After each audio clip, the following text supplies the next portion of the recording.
Praise the Lord, जय मसीह की। मसीह में आप सबों की सलामती हो। ये मेरी मिसेज़ है। मसीह में आप सबके भी सलामती हो। खुदावंद आप सबों को बहुत बरकत दे। तो मेरे अजीज़ों, हमारे पास एक बहुत बड़ी टेस्टमनी है। कुछ दिन पहले हमने सिस्टर सिसिलिया से दुआ करवाई। उन्होंने कहा कि आप अपने घर मज़बा लगाएं और खुदावंद आपकी दुआओं का जवाब देगा। जी, हम लोगों ने प्रे करना शुरू कर दी। खुदावंद ने हमारी दुआओं का जवाब दिया और एक बड़ी टेस्टमनी से हमें लेकर आया।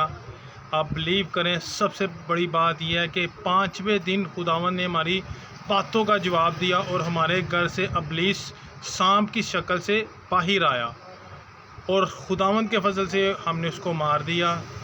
और दूसरी बड़ी ये टेस्टमनी है कि मेरे बिज़नेस में काफ़ी परेशानी थी। हम मसलसल दुआ कर रहे थे। 5वें